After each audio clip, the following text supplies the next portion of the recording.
This story today is so haunting it leaves you holding your breath.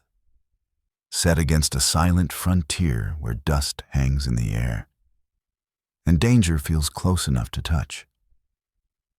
It's where two lives from opposite worlds collide under a sky that offers no mercy. It all begins with a single act of compassion, small, almost invisible, yet powerful enough to change the fate of many at Ashen Vows. Before we kick off this adventure, don't forget to hit like on the video and let us know in the comments where you're watching from.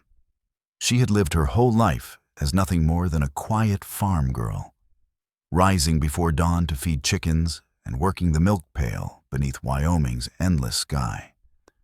But in a single, unforgiving moment, Avon Lockridge's life crossed a line that Sweetwater County would remember long after the dust settled.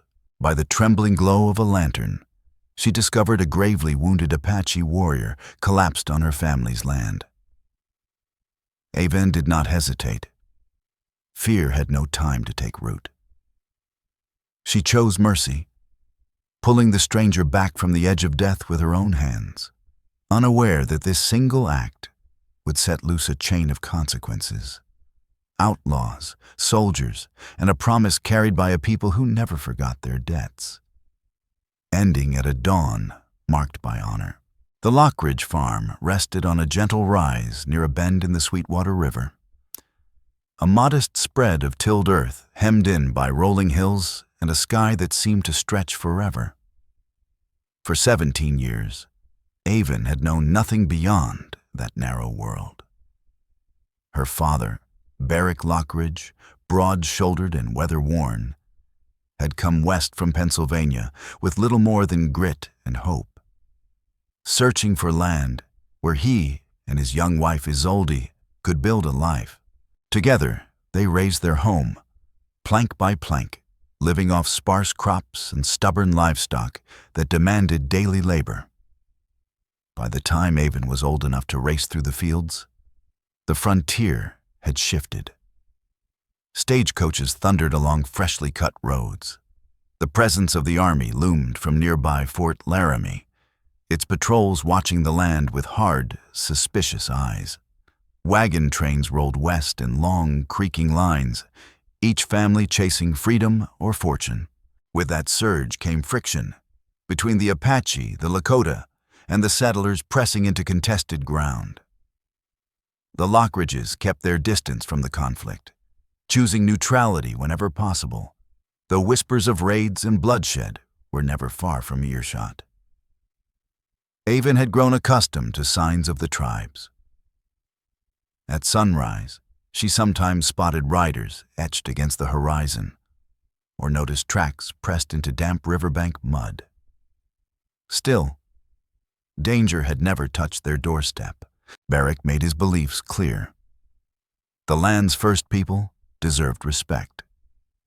He taught Avon that fear only fed violence, and that harmony required restraint from both sides. Isolde balanced his stern lessons with quiet steadiness, keeping warmth and order inside the home, even as uncertainty crept along the plains. Then came the evening that broke everything open. Autumn had turned the fields to gold, and a sharp wind whispered through the grass. Alone in the barn, Avon adjusted the lantern wick while brushing down their aging mare, Ladybird. That was when she heard it. A low, broken sound, a desperate breath rising from the tall grass beyond the door. At first, she thought it was an injured animal. But when she stepped outside, heart hammering, she found a man torn open by gunfire, barely conscious. He wore buckskin trousers and a beaded vest soaked dark with blood.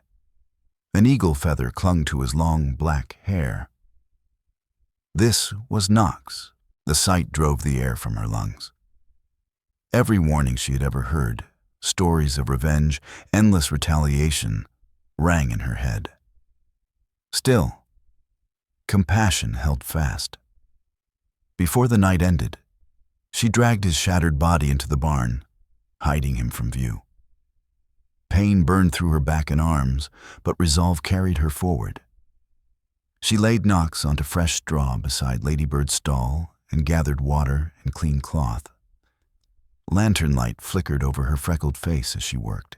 She cleaned and bound his wounds as carefully as she could, glancing again and again at the barn door, half expecting armed men to burst inside and accuse her of sheltering an enemy. Knox groaned softly, slipping in and out of consciousness, while Avon worked in silence, knowing there was no turning back now. She spoke to him in a low, steady voice, words he likely could not understand. Even so, through the fog of pain in his eyes, Avon Lockridge sensed something unmistakable. Gratitude, raw and unguarded. Fear pressed hard against her chest, yet a heavier question followed. If she told her father at once, what would he do? Berwick Lockridge was a decent man, but also a careful one. He might decide the farm was at risk and insist the wounded stranger be driven off, or worse, handed over to the soldiers stationed near Fort Laramie. Leaving the man to die was unthinkable. It would shatter everything Avon believed about right and wrong. So she stayed. The night stretched on as she kept her vigil, and when the lantern burned low, she slipped quietly from the barn to gather more supplies, an extra quilt, clean water, anything that might help him survive. She told herself she would keep the secret until morning. By then, perhaps she could find the words to convince her parents that saving this man was the only humane choice.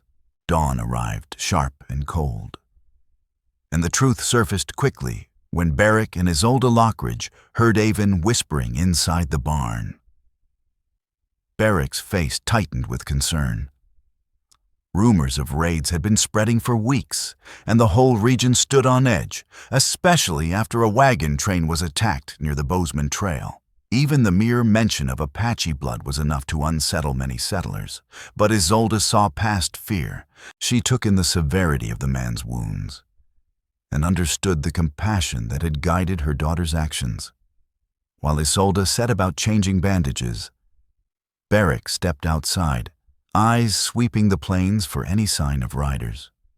If the wrong people discovered the injured man, it could bring disaster down on them all.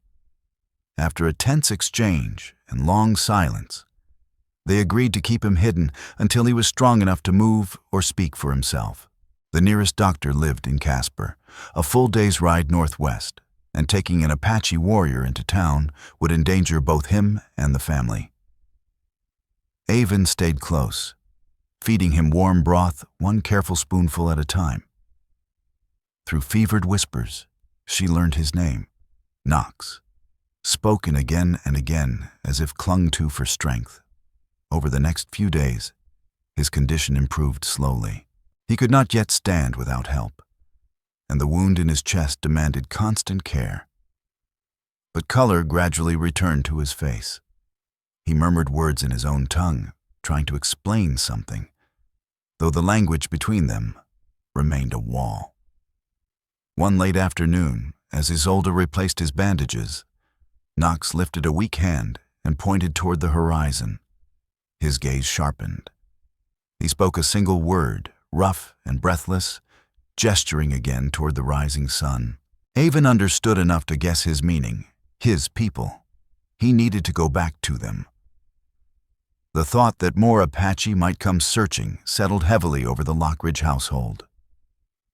To ease her husband's fears, Isolde reminded Berwick of an old acquaintance, Colonel Alaric Fenroe, who had once served at Fort Laramie and was known for favoring restraint over bloodshed.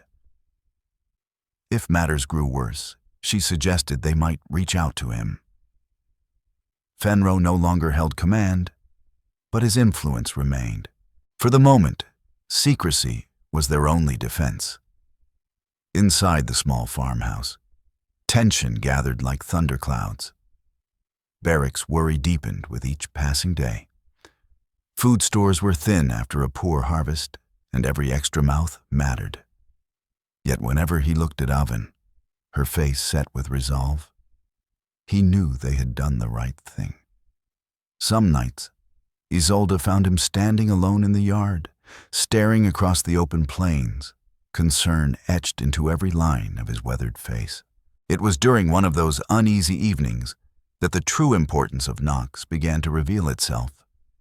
Inside the barn, where a rough pallet of straw had been laid out, Avon Lockridge found him awake. Fever glazed his eyes, yet his mind seemed clear. He motioned for her to come nearer, pressing his palm against the wound at his side as pain tightened his face.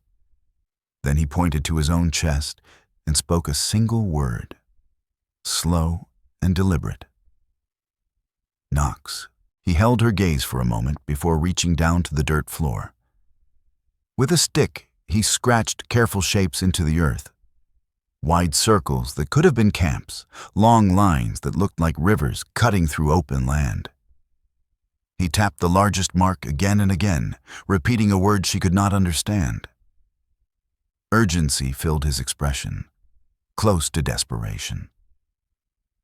In the heavy air thick with straw and old leather, Avon understood what he could not say outright. He needed to go back. His people were waiting. Perhaps they already believed him dead. If Knox carried responsibility, as a scout, a messenger, or something more, his absence could ignite fear, even bloodshed. The more he struggled to explain, the clearer the danger became. As dusk painted the rafters in fading rose and amber, Avon made her decision. She would help him return, no matter the cost. Days slipped by. With Isolde Lockridge's steady hands and Avon's constant care, Knox's wounds began to mend. Each morning, Barrack Lockridge scanned the horizon in silence, dreading the sight of soldiers or vigilantes riding in search of a lone Apache. Whispers traveled fast along the frontier. Colonel Dorian Kest was said to be pushing patrols harder, tightening control along the Oregon and Bozeman trails where Apache and Lakota were still being driven back. Though remote, the Lockridge farm sat too close to trouble to be ignored.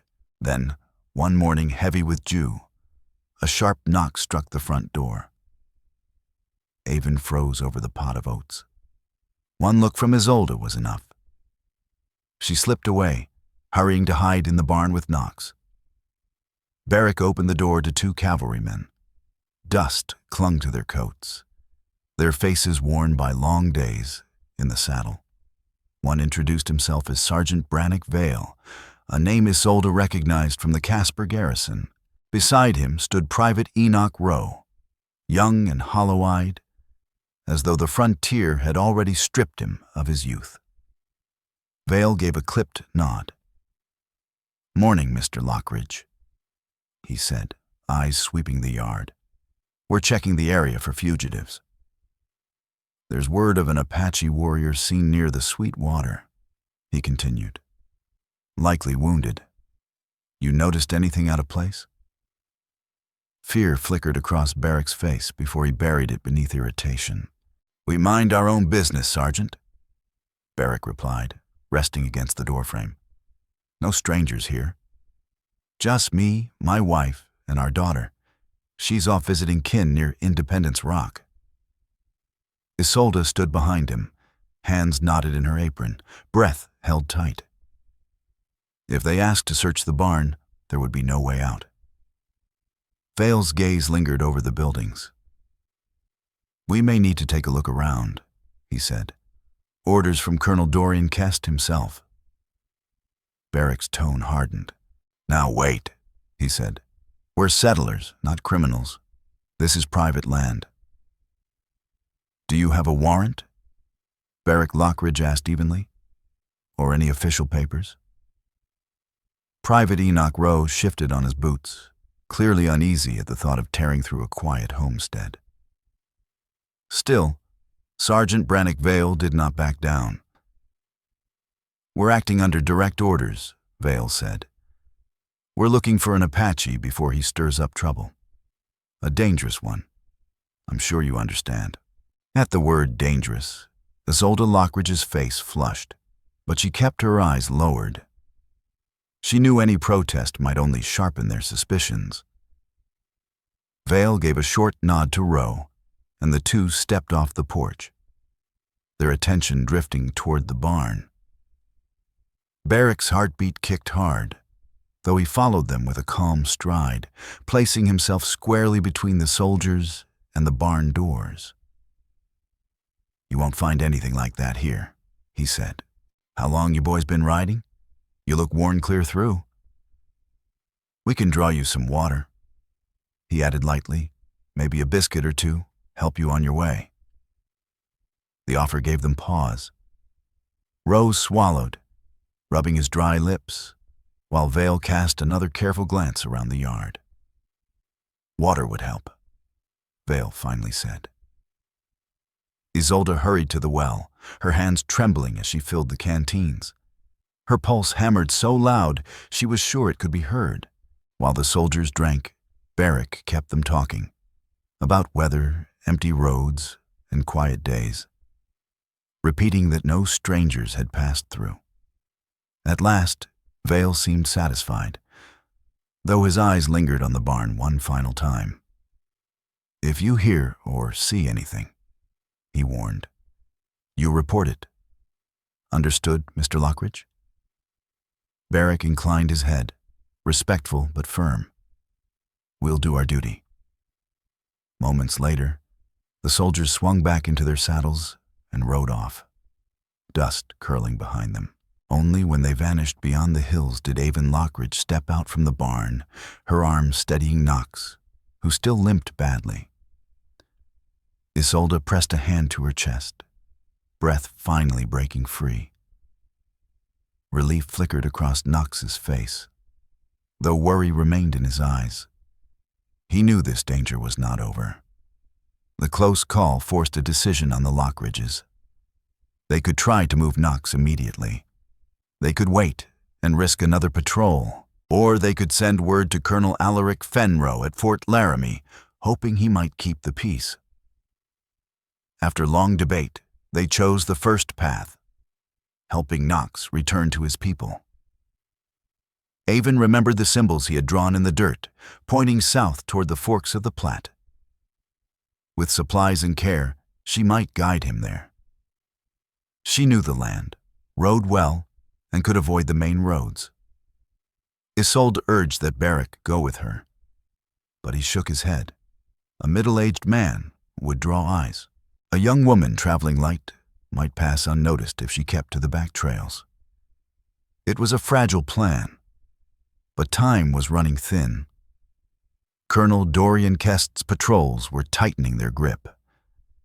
That night, by firelight, they spread hide maps across the table, marking routes with charcoal. Isolde packed dried biscuits and jerky, while Barrick pressed spare cartridges into Avon's palm, along with a small, single-shot pistol, his father's old relic from the war. "For protection," he said quietly. Knox, though his English was sparse, understood enough.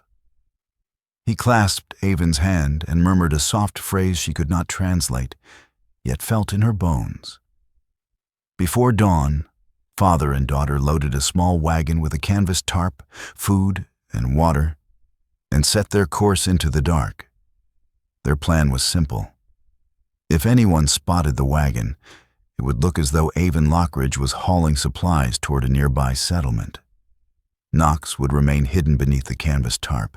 Once they crossed the river, Barrick Lockridge would turn back, and Avon would go on alone. No one spoke the fear aloud. What might happen if danger found her out on the open plains?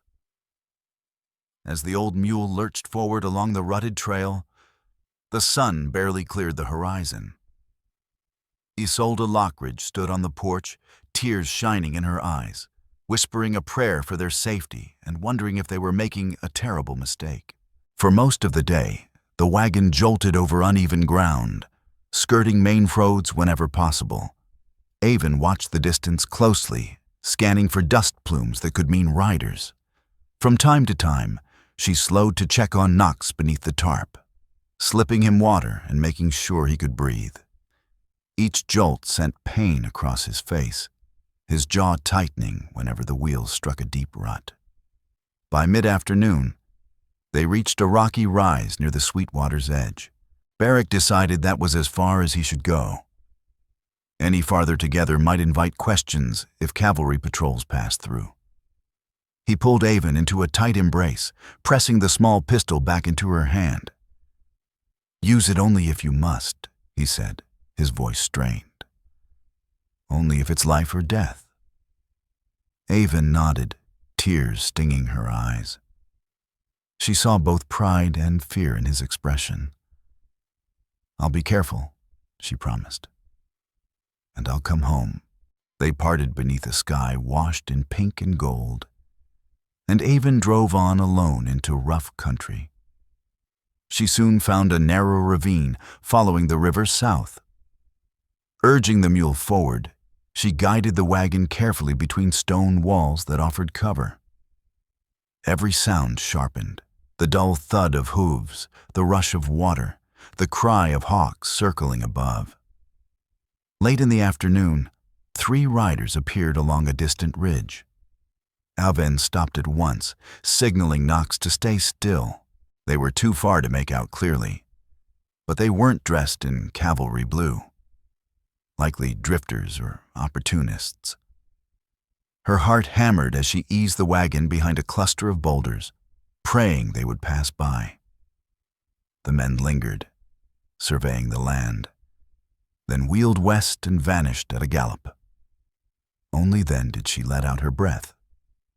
As evening fell, Avon found a stand of cottonwoods near the river and made camp.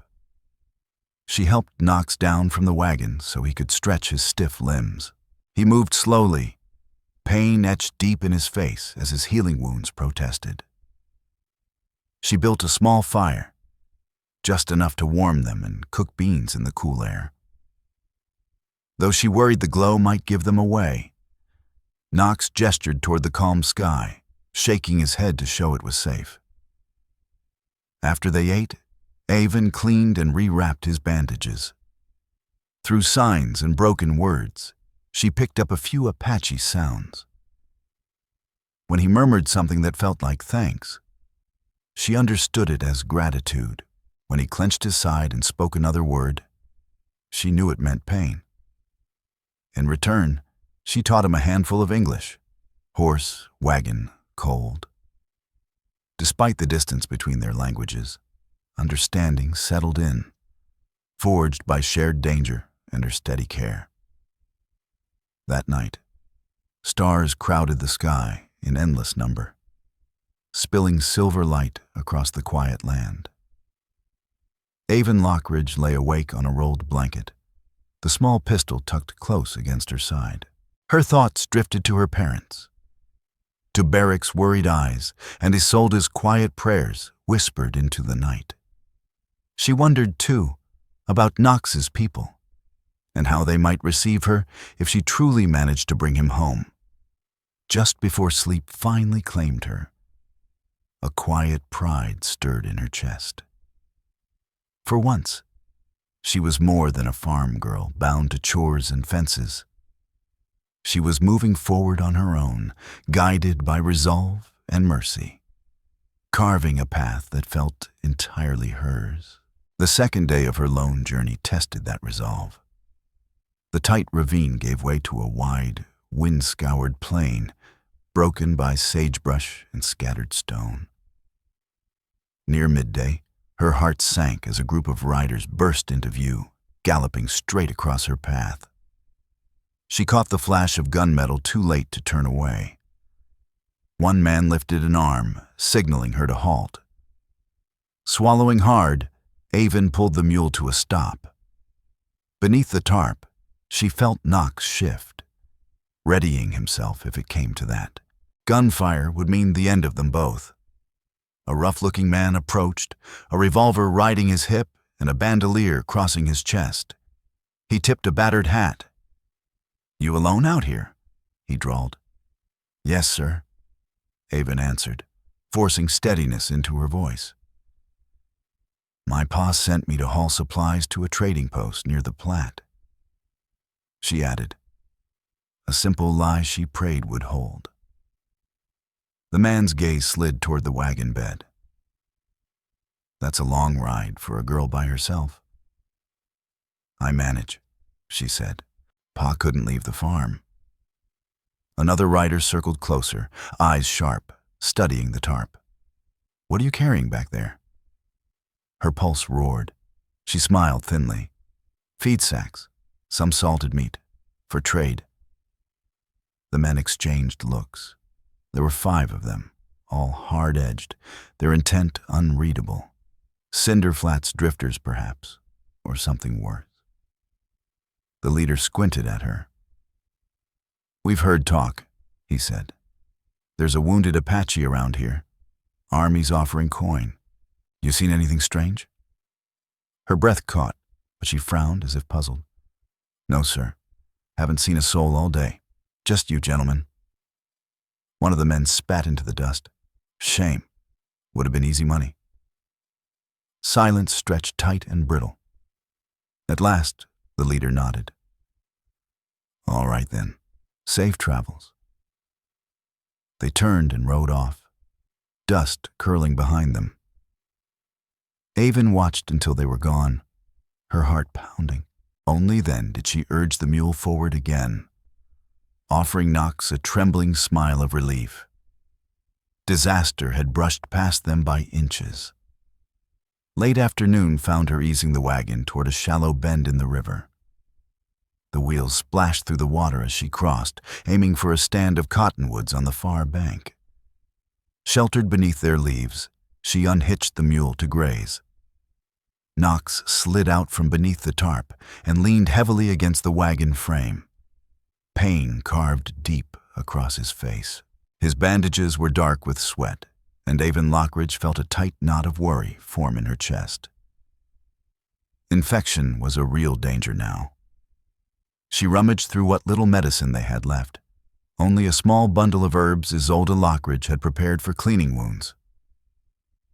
Hold still, she whispered, resting a steady hand on his arm as she carefully lifted the cloth.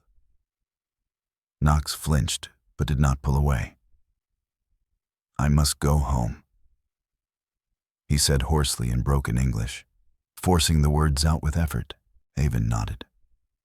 Soon, she promised. We'll keep moving. She had just begun to rewrap the wound when the sharp crunch of footsteps through dry leaves froze them both. Avon spun, her hand flying to the pistol. From the shadows stepped an older man, lean and weathered, dressed in worn clothes and a wide-brimmed hat pulled low. He lifted both hands slowly. Easy now, he said, his voice rough but measured. I'm not looking for trouble. What's your name? Avon asked, keeping her stance firm. Anna Rivenholt, he replied. Been trapping and scratching at the ground around here near 30 years. Her eyes flicked past him, searching for others. You alone? Just me and whatever critters haven't learned to avoid me yet, he said with a faint shrug. Smelled your fire and figured I'd see who was out this far. His gaze settled on Knox, understanding dawning in his expression. He's hurt bad, Riven said. You need help? Avon hesitated. Trust was a dangerous thing on the plains. Still, he wore no uniform, and nothing about him spoke of bounty hunters or soldiers. His sun-scorched face carried the marks of long, honest labor. Sensing her doubt, Riven lowered his hands further. I spent a few winters trading with the Apache, he said quietly. They treated me fair. I learned a bit about tending wounds.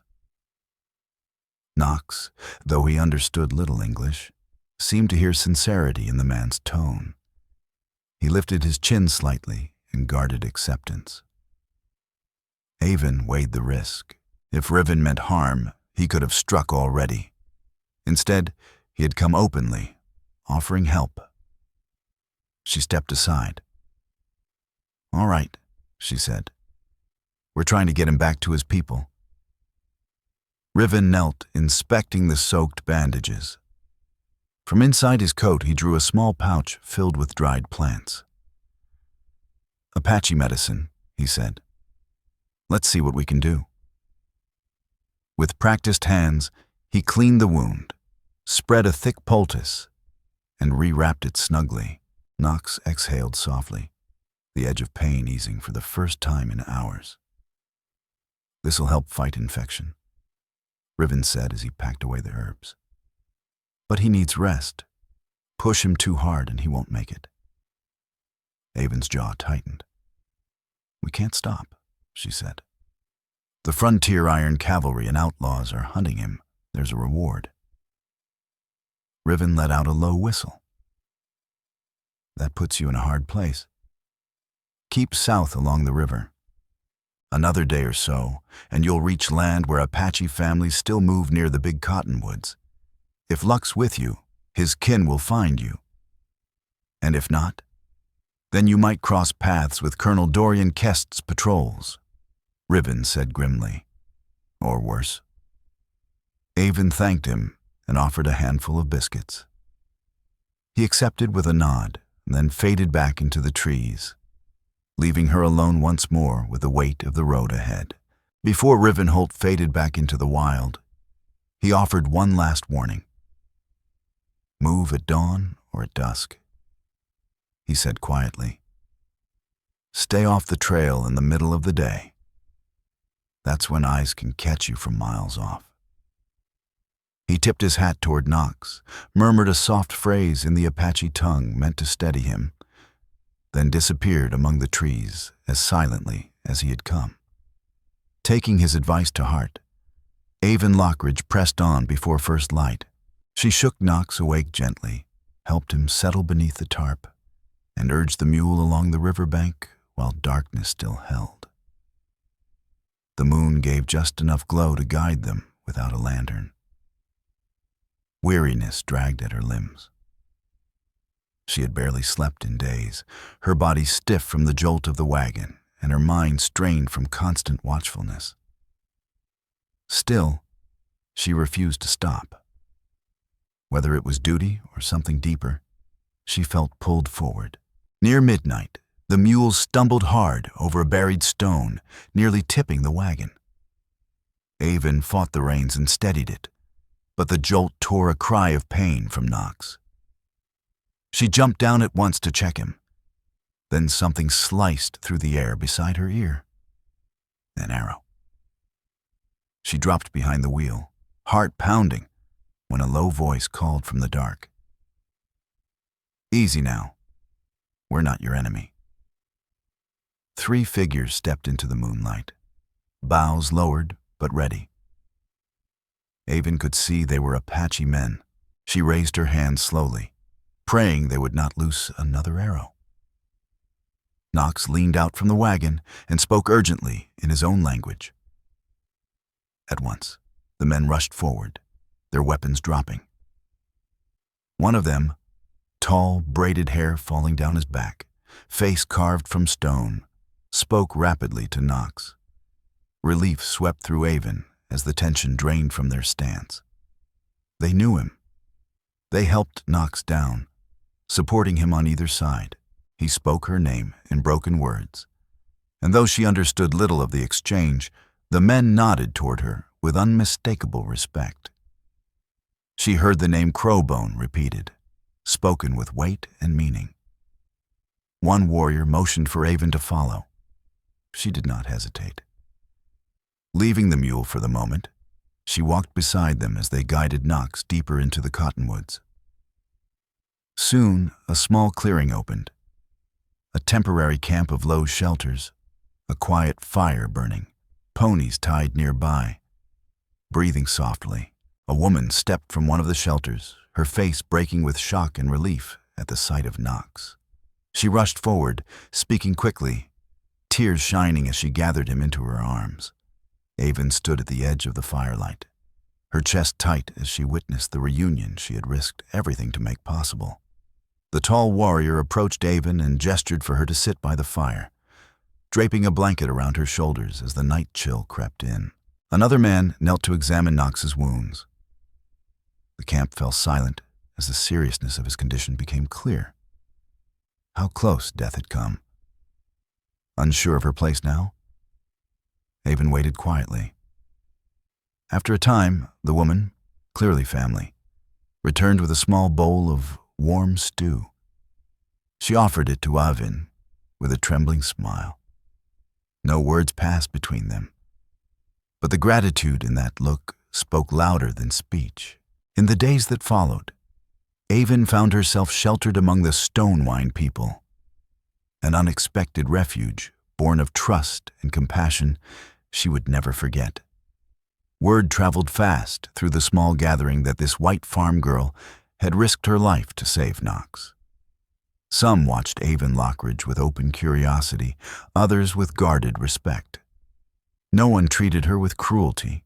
The older warriors, men shaped by years of pressure from settlers and the frontier iron cavalry, regarded her with a mix of admiration and disbelief.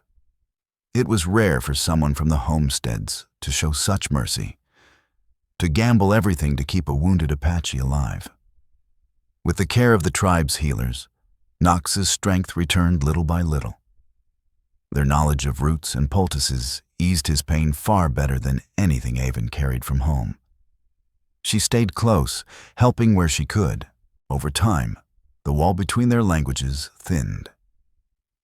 Avon picked up simple phrases, while some among the Stonewine people knew a handful of English words learned through trade or uneasy negotiations.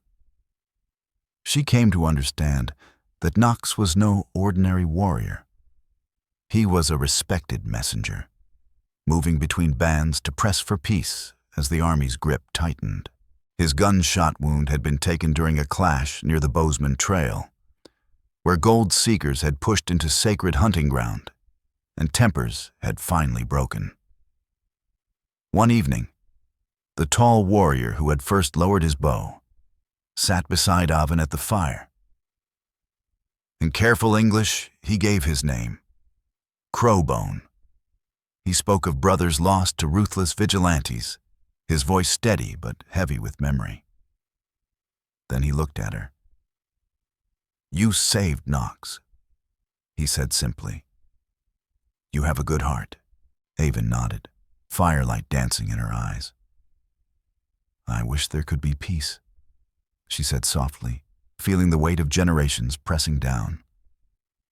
Crowbone studied her face. "You tell white soldiers peace," he replied. "They do not listen."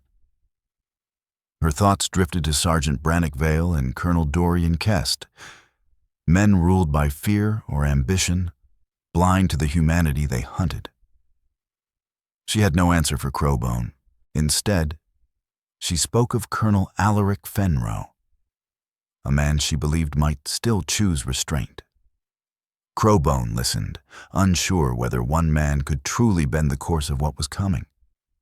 In time, Knox regained enough strength to walk unaided. Everyone in the camp knew his survival was owed to Avon's courage. He wished to honor her, but she refused, insisting she had only done what conscience demanded. Peace, however, was fragile on the frontier. News soon reached the camp that Colonel Dorian Kest's patrols were sweeping south, driving out or arresting Apache without distinction. Anxiety spread like fire through dry grass. Some urged retreat into harsher country. Others argued for standing firm. Knox met with the night Mesa riders, their voices low and urgent. Avon's unease grew. She remembered how close discovery had come at her family's farm. If soldiers found this camp, blood would follow. That night, Crowbone gripped her arm. "We ride soon," he said. "We need safe ground." She realized he was asking her counsel. She thought of the land near the Sweetwater, but it lay too close to cavalry routes. The question lingered, how to slip free of Kest's net. North meant more patrols. south risked crossing paths with the Cinder Flats drifters. For the Apache, there seemed nowhere left to turn. Driven by desperation, Avon spoke up. "I can go to Fort Laramie," she said. "I can try to reach Colonel Fenroe." Though he no longer held formal command, Colonel Alaric Fenroe still carried weight with the men who wore the uniform. Perhaps his voice could slow the march before Colonel Dorian Kest's patrols reached the camp. Knox and Crowbone exchanged uneasy looks.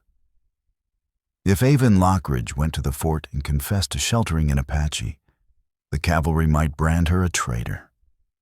Prison, or worse, was a real possibility. Even so, she did not waver. "We didn't come this far to fail now," she said. After hours of tense discussion, they agreed. At first light, Avon would ride to Fort Laramie carrying a letter from Knox, a declaration of peaceful intent marked with a tribal seal. The danger was enormous, but time was slipping away. At dawn, Avon said her goodbyes. Knox pressed a beaded bracelet into her palm, a quiet symbol of trust. Crowbone clasped her forearm, eyes steady in solidarity. With her heart pounding, she mounted a spare pony and turned toward the distant fort. The ride took 2 exhausting days. She skirted known patrol routes, traveling under cover of night and hiding in shallow gullies by day. Fatigue dragged at her body, but resolve carried her on. She pictured Barrick and Isolde Lockridge, waiting and worrying. She pictured the faces of the Stonewine people, who had taken her in without question. At last, the timber walls of Fort Laramie rose before her. Armed sentries of the Laramie Iron Watch studied her with suspicion as she insisted she carried urgent news for Colonel Fenroe. Though semi-retired, Fenroe still served as an advisor. After firm persuasion, she was escorted inside. The fort buzzed with activity. Supply wagons rolling, hammers ringing from the forge. Avon's pulse raced. What if Fenroe refused her? She was led into a modest office where the colonel sat, older now. Gray threaded through hair once dark. He peered over his spectacles, surprise lifting his brows at the sight of a dust-streaked young woman. "Miss Lockridge, is it?" he asked, glancing at the note handed over by the guard. "What brings you here?" Her voice shook as she told him everything. Finding the wounded Apache, nursing him back from death, the close calls with Kest's patrols, and the looming threat to the camp. She finished by placing the sealed letter on his desk. "Knox wrote this," she said. "He wants peace. Please, sir, read it. Speak to your men. Colonel Kest is marching south. If he reaches that camp, lives will be lost." Fenroe's face darkened with each word. He broke the seal and read in silence, eyes narrowing as he absorbed the message. At last, he set the letter down and sighed. "I've known many Apache to be men of honor," he said quietly. "But the forces at work now?" He paused. "My influence has limits." Tears welled in Avon's eyes. "There has to be something you can do. People will die." He studied her, a flicker of admiration crossing his weathered features. Reaching for quill and parchment, he nodded. "Your courage is uncommon, young lady. I'll send a dispatch to Colonel Kest. Order him to suspend any offensive action until we can convene proper council." He began to write. "It may buy us time." Hope surged through Avon as the pen scratched across the page. "Thank you," she whispered. She spoke barely above a whisper. Colonel Alaric Fenroe wasted no time. He dispatched a rider at once and arranged for Avon Lockridge to sleep in the fort's spare quarters. She collapsed onto the narrow bed, her body utterly spent, yet comforted by the thought that help might still arrive. If the warning reached Colonel Dorian Kest in time. By morning, Fenro offered her an armed escort heading south, but Avon knew delay could doom the Stonewind people. A full cavalry detail would take too long to assemble. Instead, she insisted the messenger ride ahead while she followed alone, faster and lighter. Fenro agreed reluctantly, outfitting her with fresh provisions, a stronger horse, and a grave reminder to keep her wits sharp. As she rode out from Fort Laramie, cold air cut across her face, but hope burned fiercely in her chest. She prayed Kest would heed Fenro's dispatch. If he ignored it, everything she'd risked would be for nothing. She flew across the plains, covering in hours what had once taken days. The new bay horse responded eagerly, muscles eating up the miles. She stopped only when the animal needed water, pushing on with relentless focus. Images of the Apache camp drove her forward, the children laughing by the river, elders bent over woven blankets, the worry etched into Crowbone's eyes. She had to reach them. On the second day, a column of dust rose against the horizon. Soldiers. Her pulse thundered. She cut west sharply, forcing the horse into a shallow gully to stay hidden. From behind a low ridge, she peered through the drifting haze. Dozens of riders, frontier iron cavalry, moving south, Kest's men, straight toward the camp. Without hesitation, Avon urged her horse along the edge of the column, racing to beat them there. She rode deep into the night, no fire, no rest, swallowed by darkness. At dawn, she crested a hill overlooking the cottonwoods. Her blood ran cold. The cavalry had already arrived. Below, night mesa riders stood in a defensive line at the camp's edge. Women and children clustered behind them. Rifles and bows were drawn, the air tight with the threat of violence. One wrong move, and the valley would explode. Avon's stomach knotted. She kicked her horse downhill, waving both arms, ignoring the startled shouts from the soldiers. Knox and Crowbone saw her instantly, relief and alarm flashing across their faces. At the center of the cavalry line, Colonel Dorian Kest wheeled his horse around, fury burning in his eyes. "Stop right there," he barked, firing his pistol into the air. "Who are you?" Avon hauled her horse to a halt, chest heaving. "Avon Lockridge. I carry orders from Colonel Alaric Fenro. He commands you to stand down." Confusion rippled through the ranks. Several troopers lowered their rifles. Kest scowled. "I take orders from my superiors," he snapped, "not from some girl." Avon fumbled for the letter, thrusting it high so he could see the seal. "Colonel Fenro demands a council, not a massacre. If you refuse, you risk court-martial for defying direct authority." Uneasy murmurs spread among the cavalry. Kest's jaw tightened. Pride warred with the knowledge that defiance could destroy his career. Across the clearing, the Apache warriors held steady, arrows nocked, waiting. Sunlight spilled over the plains, turning the moment sharp and golden. Then Knox, his wound still wrapped, stepped forward on shaking legs. He lifted one hand, palm open, a clear sign of peace. For a long, breathless moment, it seemed Kest might still give the order to attack. Seeing doubt ripple through his ranks, Colonel Dorian Kest snarled and tore the letter from Avon Lockridge's hand. His eyes raced across the page, heat flushing his face. At last, he snapped an order. "Troopers, lower your weapons." A breath seemed to release across the field. Night mesa riders eased their bows, and several cavalrymen loosened their grips on their triggers. Avon slid from her saddle, legs unsteady. She crossed the ground to Knox, tears streaking her cheeks. He managed a faint smile and set a steadying hand on her shoulder. For now, blood had been spared.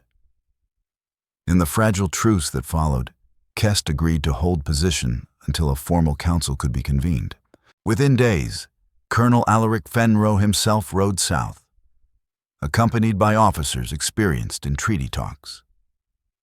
A great meeting gathered beneath the same cottonwoods where Avon had once taken refuge. Tents formed a wide circle as Apache elders, including Knox's leaders, sat opposite cavalry officers and interpreters around a shared fire. Tension lingered, but Fenro's presence, calm, deliberate, sincere, tempered the sharpest edges. Avon was invited to sit at the fringe, a quiet witness to history unfolding.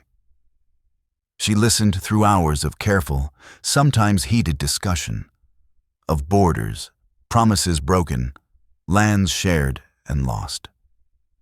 The Stonewind people demanded recognition of their rights.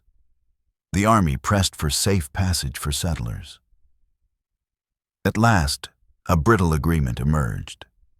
No attacks without negotiation, and protection for the Apache camp for a defined time.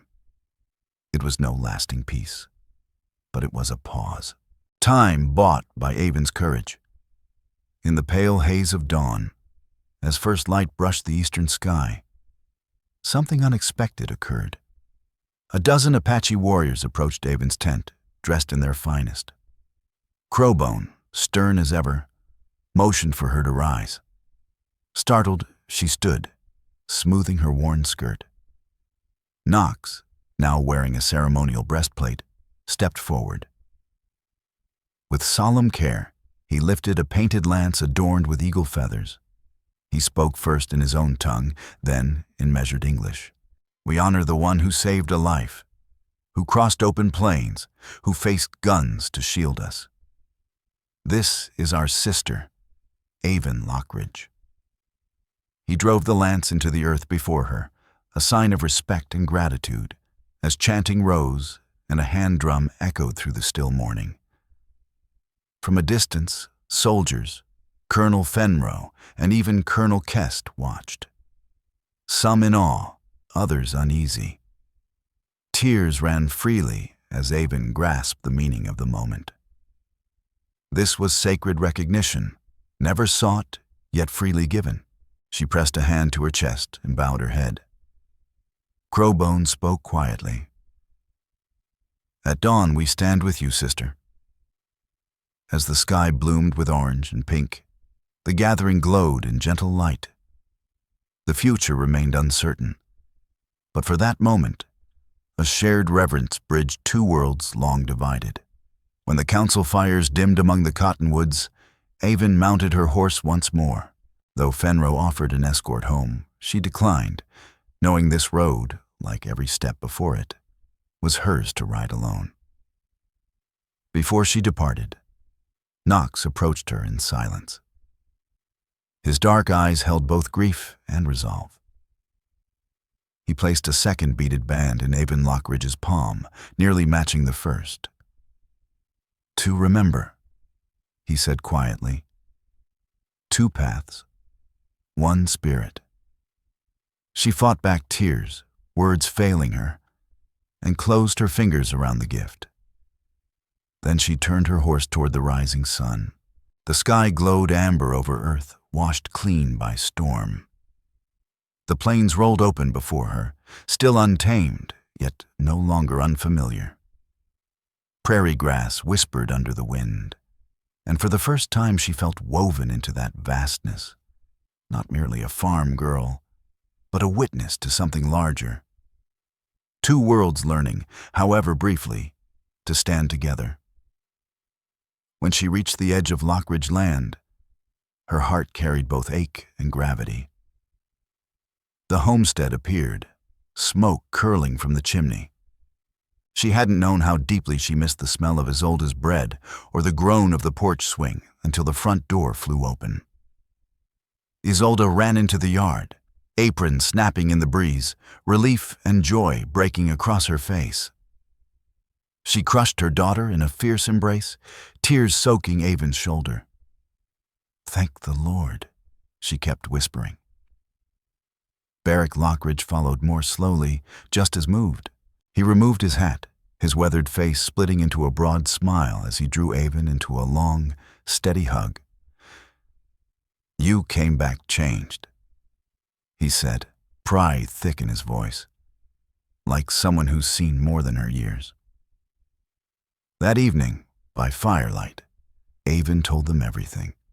The near capture by soldiers, the night rides beneath cold stars, the hidden Apache camp, and the sacred dawn when she was named a sister. Isolde wept softly. Beric listened in quiet awe. From that day on, Avon was no longer spoken of as just a girl from Sweetwater. Rumors spread. Some dismissed the story as fancy, others carried it with reverence. But to her parents, and to the Stonewine people whose lives had been spared, there was no doubt. Avon Lockridge had bridged two worlds through simple humanity.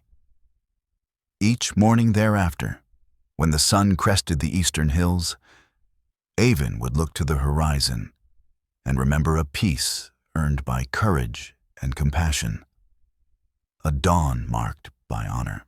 And so ends the account of a farm girl who dared to save a wounded Apache, and in doing so, altered the fate of a small corner of the old frontier. By her mercy, Avon Lockridge did more than save a life. She kindled the belief that understanding could cross even the fiercest divides. And in the quiet light of every new day, that truth endured. Finally, let me send my deep thanks to you. Thank you for giving your time to this story. Some journeys shape us, and we hope this one left a mark on your heart. There are more paths ahead, more legends of love, hardship, and redemption beneath the western sky. Please subscribe, leave your thoughts, and travel with us once again. Thank you, and God bless. Aviso legal. Publicitaxuo disclaimer. The stories presented here are creative expressions and may mix historical inspiration with dramatized scenes. AI tools contribute to some elements of voice, imagery, and structure. But every published story is refined by editors and creators to ensure authentic emotional impact. We honor YouTube's policies and do not generate deceptive likenesses or artificial depictions of real people. All audio-visual components are legally licensed. Any use, redistribution, or alteration of this content must be granted through written consent. Your presence here means a lot. Thank you for supporting artistic storytelling.